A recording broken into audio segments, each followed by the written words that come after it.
My story begins in Babylon, New York, where I grew up. As a child, I was pretty unsettled and usually in some kind of trouble.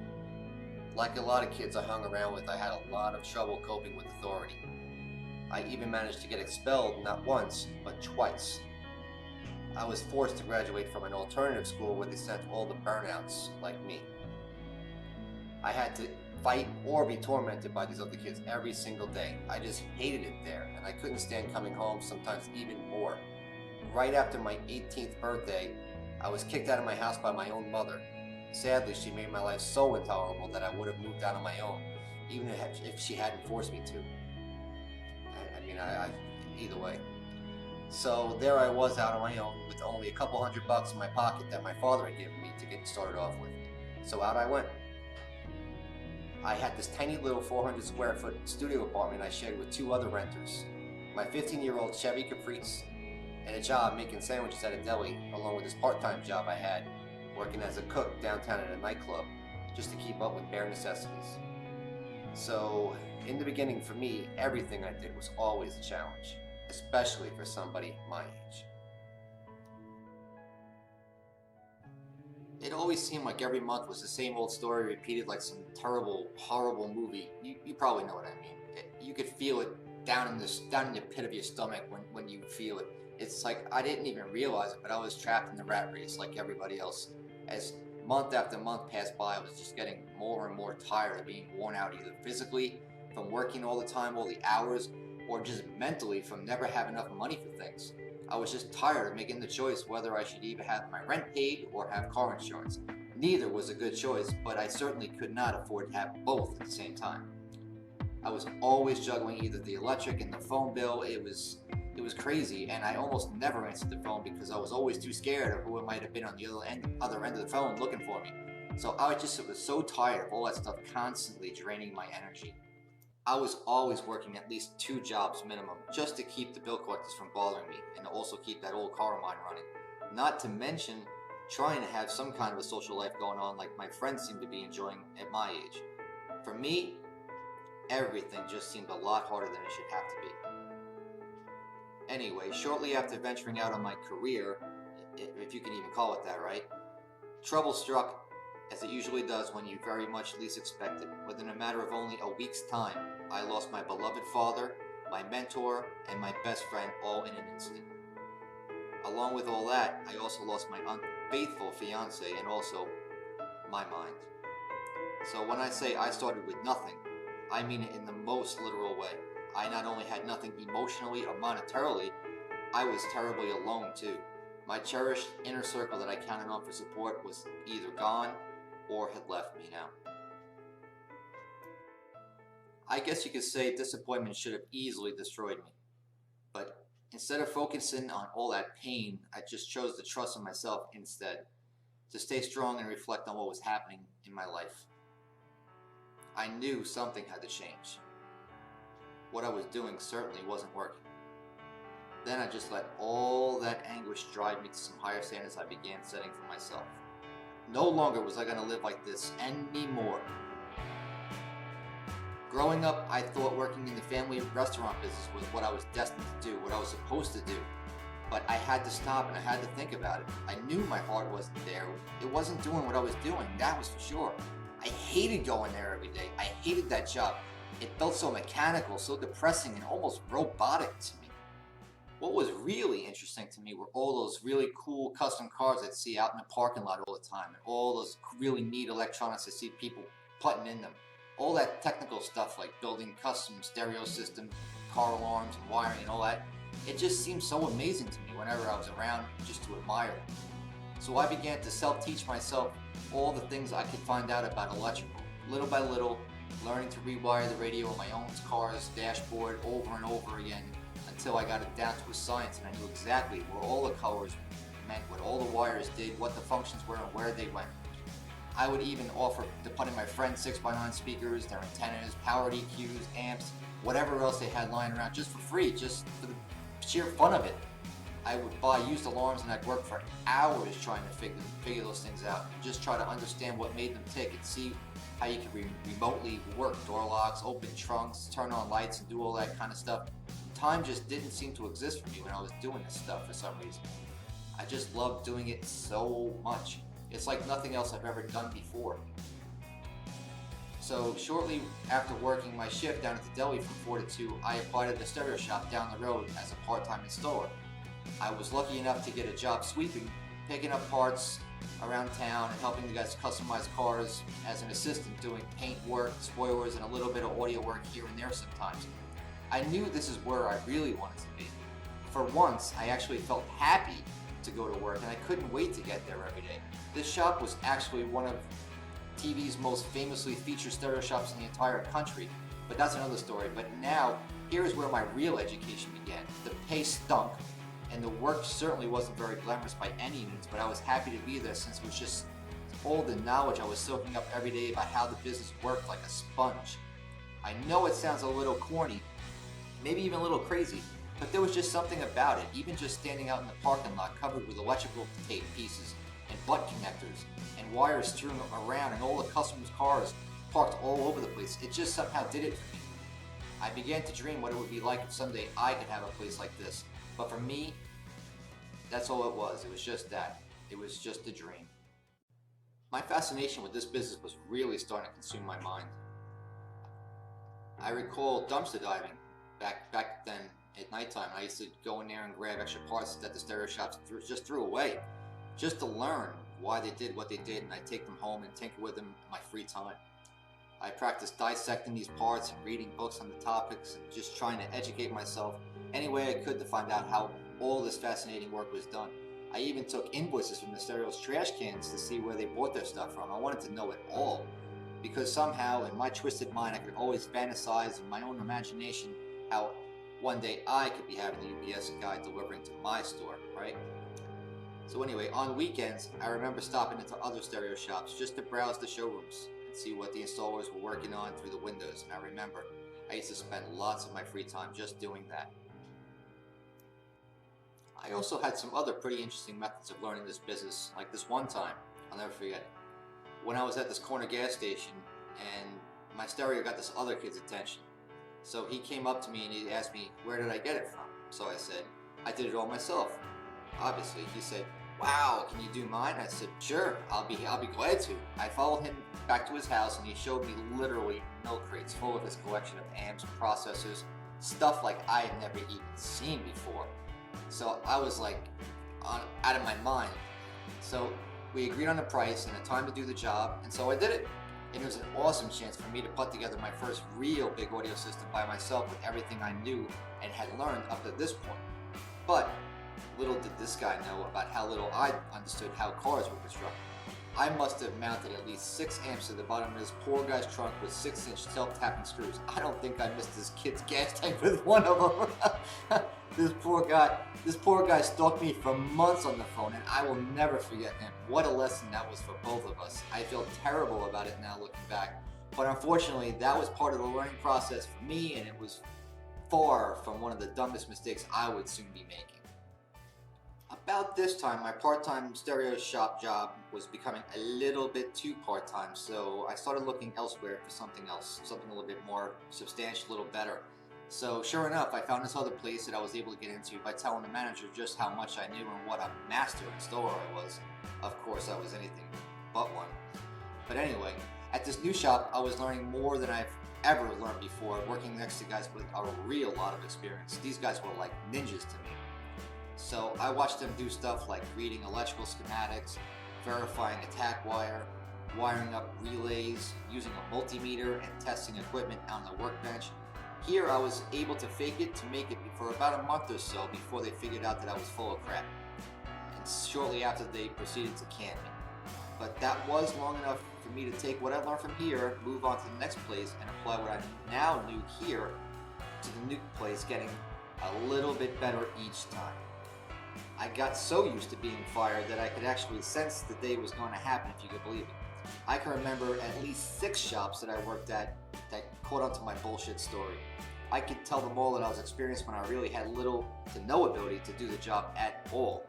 It always had the same exact ending, getting fired at one place after another, after another. It became just so normal to me. But I did it so I could learn everything I wanted to know so desperately. I felt the need to get to the level where I was confident enough to start out installing on my own, or at least on a professional level, or at least work confidently enough to work at a job somewhere without having the constant fear from getting fired from it. My passion for learning was so strong that I didn't care how many teachers I had. I just wanted to be a student, and since I had that full-time job at the deli still to cover my rent, I had the best of both worlds. I just figured I'd learn to fly on my way down. Now, at my next part-time job, I learned more about building complex, high-end fabrication work and all that kind of stuff, which was awesome. And when it wasn't busy in the back in the shop, in the install bay, I used to listen in on a salesman, talking to the walk-in customers down over in the showroom, since it was one door that connected the two together. So I remember this one time, there was this nasally sounding sales guy everybody called Squiggy, because he talks like this, he's kind of funny. So this one time, Squiggy was trying to sell this one overpriced Alpine radio to this guy in the sales floor, and the customer repeatedly told him over and over he had a budget to work with, but always says, it's the top of line Alpine, you can't beat the thing with the super duper deal and all that stuff. The guy got so pissed off, he ran out the door, he said, "To hell with you," and he started to leave. So I saw all this stuff going down, and I said, okay, here's my opportunity. So I ran out the side door really quick, went up to the dude, and I said, "Hey man, I heard what happened in there. Brutal."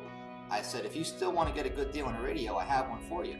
So this was my first retail sale, which wound up being a radio install in the driveway at my apartment. He got his deal, I made a sale, and a customer happy, all for the very first time. But much more importantly, I was learning basic business skills at the same time. The very next day, my boss told me that he saw me selling his customer stuff out of the trunk of my car, and the cameras caught me, so he proceeded to fire me. Again, it was canned, which was fine with me, because at this point, I was pretty used to it. I can recall once I was so embarrassed by my frequent firings that once I actually told my girlfriend, who was living with me at the time, that I was so great that I had two companies fighting over me like I was some MVP baseball player because of my fantastic skills, right?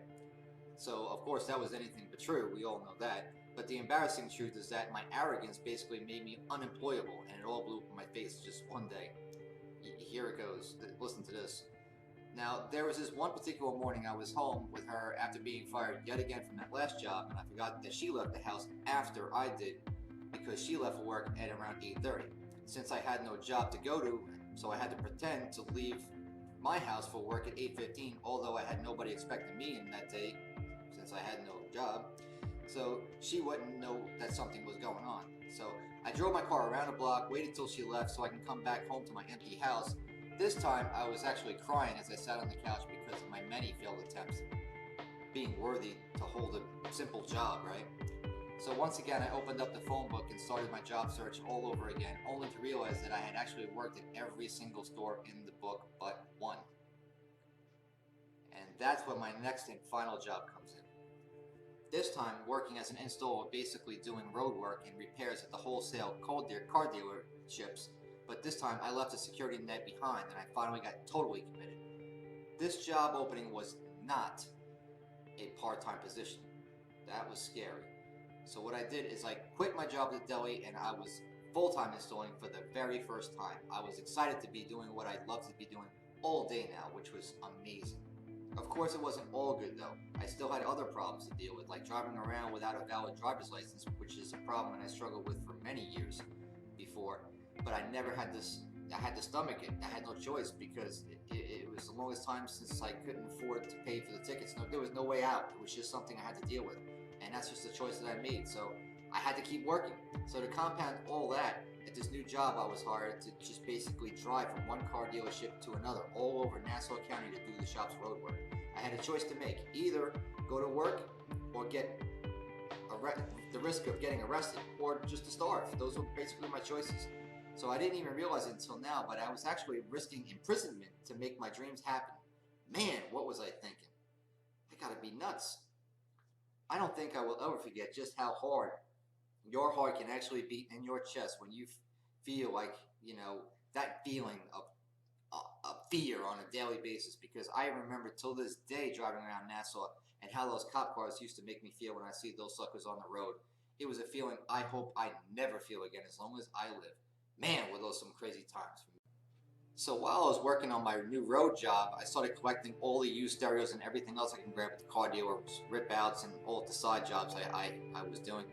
And I'd keep it all in my trunk or take it home and save it all on the shelf so that when I had enough products, I'd try selling it for a little bit of extra cash. I decided to try out the idea of renting out a small 10 by 10 spot for 20 bucks a day down at the car show swap meet and try to sell it all one day. So I began doing some car shows as a vendor with my girlfriend's help, and we did some pretty good business instantly, actually. The customers and a lot of other people we met there all told us how glad they were that someone like me was finally selling this kind of stuff, and right away my sales took off, and so I was running out of things to sell. Then the idea hit me. I buy up all the good deals I could find from all the other vendors in the swap meet early in the morning before the customers started walking around, and by the end of that very same day, I sold all those very same items back to people at 5 to 10 times profit over what I paid for them just early that very same day. Not bad, huh? So just because this was my niche and people saw it, they saw a lot more value because I was selling it, because I was actually a specialist in this field. Soon people started looking for me, especially to find more deals on stuff that I had in future shows. So I was a real a true opportunist in the making here. I also partnered up with some other guys at the car shows who had hookups with retail stores that were liquidating electronics and unclaimed repairs and stuff like that I had no access to myself. So I used to use that to grow my inventory even more. I also attracted store closing buyout deals and all kinds of guys who had things to just sell and just sell cheap. So I always bought it. I mean, it was guys who I would follow home to their houses, get stuff from just somebody who knew somebody else, and I was always hustling, making deals. It was a crazy time, and I loved it. So sometimes we'd even stay over at my girlfriend's grandma's house down in Queens when we had a 2-day show at the Belmont Raceway to get a jump on and get in a good spot in the parking fields, just because we knew that those were $1,000 plus easily profit days every single time. It was always a home run down there. I even built myself a 4x8 trailer out of plywood, pulled it around with my old '84 Buick Regal that I was driving around in. I'll never forget that car. It blew scalding hot air in the summer because the AC was busted, but it didn't matter. I did whatever it took to keep my business growing. Each trip, my inventory and customers grew, as well as the space I was taking up at these shows too now. Since I was such a natural car guy, I easily made friends with all the people down at the car shows, so I took it even further. I'd go to their car club meetings and see them where they met, at the diners, at bars, wherever they hung out, just to drum up some extra biz. I stuffed windshields with homemade color flyers and even drove a neighborhood stuffing mailboxes to get some new customers. Now, while I had all this little sideshow happening, there was also some other stuff happening at the home base too. One day, I remember the service manager at the Ford dealer I was working at pulled me aside and he said, "Hey, I wanted to tell you the customers here really like you. And since you're so punctual and take good care of the service issues around here, I'd like you to meet someone." And I said, "Who?" And he said, "The owner at the dealership." And I was like, "Get out of here, really?" I said, "Okay." And we took a walk. Now, I have to admit to you that I am not a suit and tie kind of guy. I felt very uncomfortable walking through this big fancy sales floor with all these people dressed up around me in suits and dresses, and here I am in my jeans and my dirty t-shirt. Now, once we got to the owner's office, he waved us on to come on in and have a seat.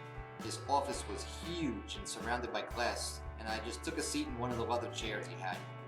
The owner went on to tell me about how happy he was with me, so much that he said he had something to me that I never even dreamed of hearing. When he said, "How would you like to own this account?" I was like, "Huh?" I said, well, yes, but how?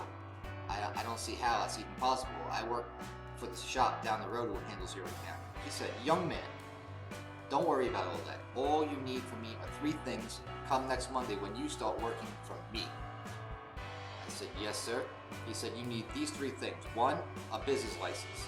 Number 2, liability insurance. Number 3, whatever inventory you need to come and do the jobs that you see you're doing here now. Those are the same parts I need you to have with you when you're ready to start doing the work come Monday." I could not believe it. I knew that I could make the same $350 I made working all week at my job in a matter of a few hours working here for myself. I was going crazy. I couldn't believe I couldn't wait to get my hand on all those job POs. Now, at this time, I'm an amateur at business at best, right? But make no mistake, I was at the county center getting my DBA business certificate, and I had that business insurance policy written to a check to an account with no money in it, but that didn't matter. But I had that policy ready in hand for that upcoming Monday. My new company, Crankin Car Stereo, was born. Now, lastly, my new soon-to-be wife and no longer my girlfriend Cindy had agreed to lend my new venture about $1,000 that I badly needed to get my first wholesale order for inventory. So I put my new business credentials to work, set up an account, placed my very first real wholesale order for product I'd be needing for the Ford dealership, and everything was set to go. Now, Monday comes. I pulled in my regular spot and I headed right to the service manager's counter. He came around, he said hi to me, he said, "Here we go." I was so excited, I could barely contain myself. We got into the owner's big glass office again, sat down in the same leather chair, but this time there were 3 men sitting there, not just the one. And I said, that's weird. The one owner looked at me and he says, I gotta tell you, I love the idea of you servicing this dealership, but my 2 partners don't feel the same. So he went on to say that he went to bat for me, but it wasn't gonna work out. I was absolutely speechless. I was speechless. I had done all I can possibly do to hold back the tears until I got outside where my old Regal was parked. I didn't know what to do. Scream, have a fit punching on the steering wheel, or just let it all out, or just do it all at the same time.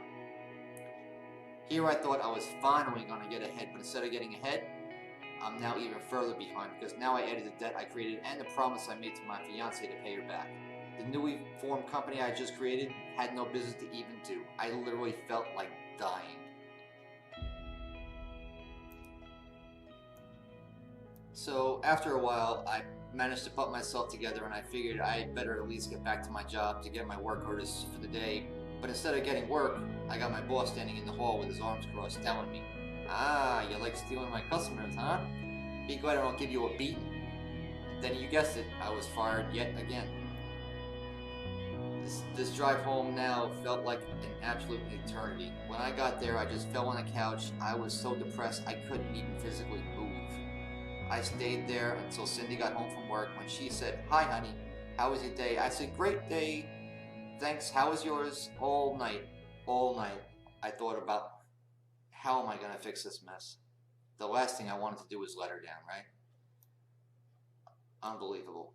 The next day I started to think again.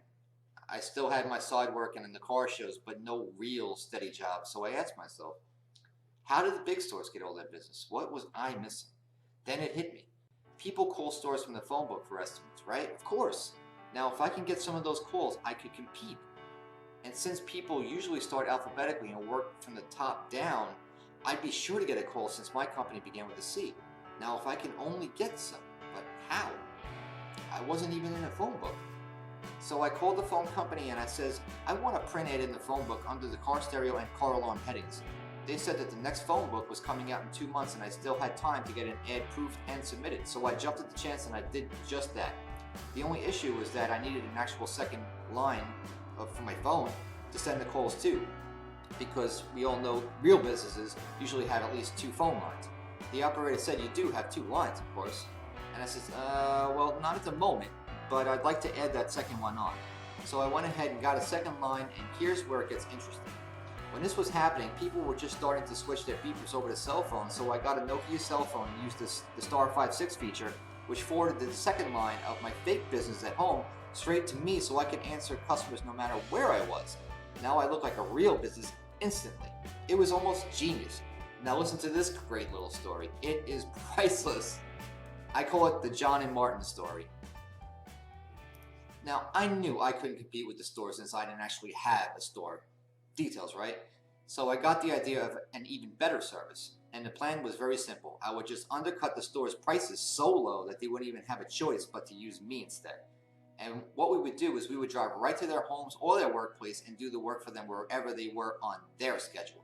Now, when the customers called, I told them my name was Martin, which of course it is, but I said that the installer who would be showing up at their home of business name is John. Now, on this one particular day, a woman called us up and wanted a quote for an alarm and remote start installed in her Chevy. She went on to tell me that the best deal she found was $399, installed, and she needed to drop a car off for the entire day, no loaner car. And I said, that's ridiculous. We could do the same job, $300 cash, no problem, have it done in under 2 hours, and she wouldn't even have to leave her house. Then there was a short pause on the phone. Then she said, when can you be here? I said, lucky for you, I just had a cancellation and I could send John to her over there in 30 minutes. So I did. Now here's the funny part. John started working, and about 30 minutes into the job, he knocked on the lady's door and explained that he needed an extra part for the factory's anti-theft system in the key that cost an additional $50. This woman immediately freaked out and said she'd be on the phone to the office to complain. I said, hey, okay, whatever you gotta do, you do what you gotta do. I said, go ahead. So I said, okay, and I went back on my knees and went to work, and of course, a minute later, my cell phone rang, and it was the angry woman freaking out. So I called him down. I said, calm down a little bit. Calmed it down, gotta relax, and I said, listen, I'll split the difference with you, 25, and we agreed to complete the job. And then all of a sudden, I heard her at the front door saying, I just talked to your boss, and you can finish the job. I said, thanks, and I went on doing the job, and I said, thank you, tell Martin I'm glad everything worked out. Pretty funny, right? Now this went on for a couple years, and it never got old. It was always funny to me. At this point, I was making 20 times what I was making at my real jobs, and I was finally realizing the real freedom was actually within my reach. It was great. I loved it. I was doing things I could never do before. Just simple things like visit Cindy at her workplace for lunch, lie in my backyard on a sunny day and relax with the dog and a beer and just do whatever I wanted to do. Which I did for a couple years while I saved up all my money in a shoebox I used to hide in the attic until I got that urge to do the next big thing I wanted to achieve. I didn't even know what that thing was just yet, but I knew it was there somewhere down building inside of me. But in the meantime, I just kept busy, kept working. So while all this was happening, I grew not only as an entrepreneur, but also as a man when I purchased my first home, and I also got married to Cindy finally. Because I'm the type that gets bored real quick, it wasn't long until I needed some new challenges once the honeymoon was over, and I got right back into the thick of it. Now, I was happy to have created this new flourishing retail business and also to have these car shows going on at the same time, and I was also still discontented and nervous on those days when the phone wasn't ringing. I hated it when it was dead, and I hated it even more when it was too busy. There was no balance. I was finally learning what a real businessman feels like, alone at the top, as they say. And it was all alien. So my next mission was to keep myself busy working and making some extra money on those quiet days. I knew that there was some way for me to make better use of my time and be able to use all this to service all these customers I had going on currently all at the same time. So I figured if I could be two people at once in retail, this shouldn't be too hard, right? So then it came to me. I could solicit the more approachable small used car dealers around town and grow my business with them since I didn't have luck with the larger ones, and maybe keep a steady income going on year round, right? Especially in the cold New York winters when it's not so easy to keep your hands warm when you're working outside. So out I went once again. No experience, not much sales skills, and very nervous asking for work again. My first day out didn't turn up one lead. Not one account would hire me, so the next day I went out and I tried again. Nothing. Third day, finally, mercifully, someone said, yes, finally. He went on to say, I need a lot of cars done. When can you start? I said, I can start today, sir. And I started listening very carefully to what he needed done, and I figured maybe it'd take me a few hours to knock it all out, but I took my time instead, and I milked that work, and I would take up my spare time for 2 days. By the end of day 2, he already had my next week half booked up, and we became good friends, actually, and did lots of business together over the next several years. Over the next, few months or so, I was asking one small dealer eventually into another, and this one, to the next one, and I actually acquired over 30 accounts spread all over Long Island at this point. Some big ones, some small ones. So many I needed actually a file cabinet just to keep them all organized. But one of my best was an Eastern New York account which I had with Enterprise Car Sales, which was by far the best one anyone could have ever asked for. That one account made me take it to the next level and showed me just how much opportunity there was in expediting if I was willing to put in the work to get it. So I gave those people late nights, weekends, long drives into the city, and anything else they ever asked me for whenever they wanted it. Like clockwork, the checks were piling up in the mailbox, cash was overflowing in the attic, and I was living the dream in a way I never even thought possible. Now, between the retail sales, the swap meets, the word-of-mouth customers, and all the wholesale dealer accounts I had, I was working at least 15 hours a day. I worked every day as hard as I could until I had absolutely nothing left to give. I remember this one sunny day I was outside replacing an antenna on a car down at a car dealer owned by this guy named Sal. He was a really nice guy, and I used to spend a lot of time over here working with him. And one day we got into a conversation, and he said to me, "Hey Marty, why don't you move into the vacant store next door? Why are you always driving all over town when the people can come right here to you?" I said, "Come on, Sal, you're crazy." But what a thought, right? It stopped and kind of made me think, but I got over it and got back to work. But could this possibly be what I was looking for to make everything fit together somehow? It was as if he was meant to say those words to me at that exact moment. A week or so later, I made that offer to rent that spot right next to him on Route 112. And so my first real brick and mortar store was born. This would have given me the solution I was working for, to work inside on the cold winters, a nicer place to showcase my stock than a folding table down in a car show field or some windy parking lot or a shelf in the garage of my house. It was a real business with a real address, a real workshop, and I don't think I could have been more proud of myself than I was back then when it was all going up. I knew this was the missing piece I had been searching for to make my career finally complete. Me and my family rebuilt this store showroom, built the soundboard, the counters, the walls, and everything in it, all by hand. The store's displays were full of stock, the neon lights were glowing, the signs and flags were up outside, and we had our much anticipated grand opening. My first employee I ever hired was on the curb, right there in front of the street, because it was so close to the street. When I was down on my knees installing a car alarm, that one guy, this one Spanish guy walking down Patchogue, he turned into 3. Along with a window tinter within only a short month's time. Everything was going just as planned. Unbelievable. It was crazy. Now, it wasn't all fun. Not everyone was thrilled to be seeing me growing. The competitors I've come to know and love up and down Route 112, which is most of the people I used to work for, mind you, all came down to talk to me and even stalked me working at night in attempts to get me upset. They called the town officials on me, complained to vendors and suppliers about me not being a legit business, telling them not to sell me, anything you could think of just to be difficult. But in my mind, I had no competition. I was the competition. I only wish that I could open up in their own parking lot so I could shut them down one by one.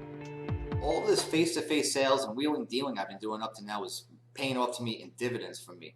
My sales and people skills grew to a level that I didn't even know I was capable of having.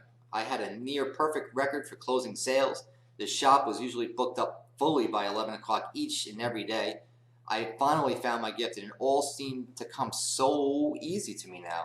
This is what I was meant to do. I finally found my power place. I even managed to steal away a top qualified installer named Tom from another store that came to work for me. I had the best of everything. It had to be that way. I was all I was willing to settle for. After a few months of the new store being open and the Christmas rush had just passed by, the unthinkable happened. This winter was brutally record-breaking cold and snowy. I had to use my kerosene heater to keep the store warm because the landlord was too cheap to fix the heater on the roof. Now, this one day, in between watching the front of the store for walk-ins and installing a remote start out on the street, I took a break to warm my hands and bullshit with the guys next door, Sal and his partner, for a couple of minutes, the car dealer. And after about 10 minutes of talking, I saw my installer Tom run up to me and say, "Marty, the store's on fire." I said, "Get out of here." I opened up the doors between me and Sal's place, and what I saw looked like a part of a movie to me. It was too late to save anything. It was too late. The business was already gone. The storefront was completely incinerated, and half the building was basically already toasted. There was nothing left. Even my first new car I ever owned that was parked out front was completely incinerated. The fire burnt so hot it was melting the street and the lamppost down. I can remember sitting back in the cop car just holding my head just to call home and tell Cindy what had happened. She came down to the scene and saw the aftermath and said, "Aren't you sad?"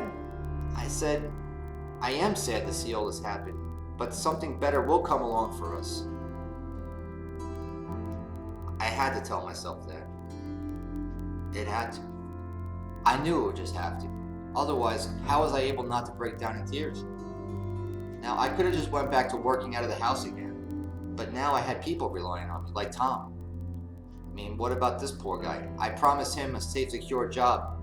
He must be saying to himself, I knew it wasn't such a good idea getting involved with this dude, and everyone else who was watching me get this far. I could never let myself take a step back down, as easy as it would have been to do so right there and then. As I somehow knew it all would, good fortune did come my way. A week to the day the store had burnt down, I signed a brand new lease on an even bigger store that was more than 5 times the size of the old one. It was in a prime spot on a corner right next to a 7-Eleven in a high traffic spot. It was an anchor store in a nicer section of town. The rent was sky high, of course, but so were my expectations. So I took the leap and I went for it. This store was way bigger and took much longer to get ready. But on borrowed time and borrowed insurance money from the old store, piece by piece we got that store put together. While this new store was getting remodeled, my neighbor from down the street once again was up to his old tricks, this time using the fire marshal to try and ruin me this time once again. Now, there was a threat to chain my doors shut because we used gas heaters to frame walls and sheetrock this winter when we were remodeling. So since I had a record for kind of burning buildings down, we covered the front windows to keep those prying eyes out, and we worked like ants way into the night for months to get it as ready as quick as possible since I was bleeding money. And if that wasn't enough, I was also getting threatened by the town sign inspector along with the building inspector, which all had their hands out for a bribe to make them go away. Man, it seemed like if it wasn't one thing, it was 3 others. All winter long, we worked our butts off and we got that store completed. Come springtime, it was finally ready. When it was all done and ready to be open for business, I can remember just standing out there on Route 112 and I would just stare at it, just staring. It was beautiful. It was just absolutely beautiful to me. I could hardly believe that huge store was actually all mine. I felt like I was standing right beside myself. And once I was back in business, it was almost as if I had never even closed. It was just so seamless. All my prior work for my resale customers and wholesale accounts, they all just resumed and came back so naturally. The business just came through the doors and the store flourished like never even before. My staff grew up to a half a dozen full-time guys now. So no longer was I that lowly bottom feeder selling used radios at the car show. Although I wasn't that guy anymore, I always maintained that grateful attitude as if I still were. And I think I always will, actually. And I think that had a lot to do with why I was so successful all this time, even up to now. I went from the smallest of the small to owning the biggest shop on Route 112. And I gotta tell you, it felt good. As I was growing this business to its full potential, I gradually eased out of the installation bay a little bit, doing a little less of the legwork, except for doing some of that inspiring, enticing custom stuff that I just still to this day love messing around with. Instead, now I was focusing more on the management of the business and doing sales, which became quickly my favorite part of my job. I just loved it, and I still today I love people and love sales. I love the whole part of it, and I just put the right people in the right places to handle the job of the day-to-day operations, and life was good. Meanwhile, I shifted my attention to my growing family at home. Once again, I found that elusive balance. I could now leave the store confidently and go for a relaxing boat ride or a fun ride on the quad in the woods behind my backyard, and spend some time having a quiet picnic lunch with my wife at home. After a short time, I had my firstborn daughter, and 2 years later, my son came along. It was a great feeling to just hold my children in my arms, knowing I could always take care of them in a way that they deserve to be loved and cared for in ways I never had my own. So as the store continued to prosper, and it gave me and my new family everything we ever wanted. We had a home, not just a house, and of course we had all the other tangible things that you dream of having. But more so, I found freedom, contentment, and immeasurably more options. That's what I was always looking for. Since the stereo shop was running so well, I decided to start up a sister company importing electronics direct from China, along with my pioneer rep and good friend George. We had a great idea. Once again, we had another great idea. And we would just basically carbon copy the place where I bought my very first stereo parts order from, which is the $1,000 I bought from Cindy, if you remember, and right down to the printed catalog. We would just change the name, and we called it What You Want. I mean, even the name was arrogant. I mean, What You Want, right? It was funny, even listening to a woman answer the phone, What You Want? People would say, what'd you say? So the business plan was simple. We would just buy the installation parts and accessories and bring them in overseas in 40-foot containers and resell them to all my competition in Long Island, Brooklyn, and Queens without them even knowing it was me, because George would be the face of the company and I'd be in the back as the phone tech support. So now I had not just one, but 2 companies to look after. And it was fun for a while, but after some time, I went and sold all my shares back to my partner George in the wholesale business because we became more of a debt collector than a wholesale distributor. We had more stories than Walt Disney over this operation. So back to being a solo act I went because it's where I did my best work. But it was fun to copy exactly the installation parts company that I modeled exactly from the same distributor I placed my very first order from way back when with the $1,000 that Cindy had given me all those years ago, only to sell those same exact parts back to the same competitors that I was competing with years later. You talk about full circle, huh? That's weird. But year after year I saw my competitors down on Route 112 disappear. Until 2007 there were only 2 of us left. Now, there was only 1 store out of a dozen that competed with me locally for years when I decided to leave Route 112 in 08. Now, it started out that there was 10. Now it was down to 2. So the reason for me wanting to leave was basically the same as it was for everybody else, except I wasn't forced out, I chose to. The front door that used to ring with customers all day long stopped ringing because hard times hit us all during this recession. Unfortunately, my employees weren't busy enough to keep around any longer, so what can I do? A downsize was imminent. It had to happen. So while all this was unfortunate, of course, I was ready. While most of my competitors were complacent to just do walk-in sales and wait for the customers to come to them, I was going after the online sales customers as well. So for me, it was fun. So instead of just fearing the online sales channel like most of the other guys were, I actually embraced the inevitable change that was coming, and as always, I was looking forward to the next big thing. Unlike most people who despise the internet, I actually loved it, made use of it, and saw it as a great new opportunity. It was, as at the time, the web was still really young, and I capitalized on both of my strengths, my web presence and my retail store at the same time. So I had been doing so well online in the past couple years, selling part-time, that I was excitedly looking forward to my next change, which was going to be doing online sales exclusively, and I would be walking away from face-to-face electronic sales, expediting an installation forever. Now, after some negotiating with the landlord and the lease payoff deal to the tune of only 20 grand to get permission to move out during the height of this recession, I was free once again to pursue my new interests. My next home was in an industrial setting, only a few miles away, but it was as if I moved to a whole nother world. This new online business called Lessco Electronics evolved from a basic startup size operation into a multi-million-dollar year earning machine in only a couple years' time that made triple-digit gains year after year of its inception. It actually wound up turning into 2 e-commerce websites, 2 eBay stores, plus an Amazon website with a busy office, warehouse, and IT staff attending to it full time. Now, fast forward to today, I managed to keep my connection to the people and the industry I love by giving back and sharing all that I can through my educational YouTube channel, which you're watching now. Now, this also became very rewarding to me as well. It's a phenomenal success, and it's where I get a lot of my genuine happiness from, knowing that I help enrich others through our shared interest in the electronics industry and other topics together. I found my purpose, my gifts, and the work I love, and have incredible amounts of fun doing it every single day. I hope that this inspires you to do the same. My work is not actual work to me, and I know it's not, because I don't feel like I'm ever working. That's how I know for a fact I am in the right business. So this is a true story of how this world can yield to you if you're willing to put the work in and let your feet take you where your heart is meant to be.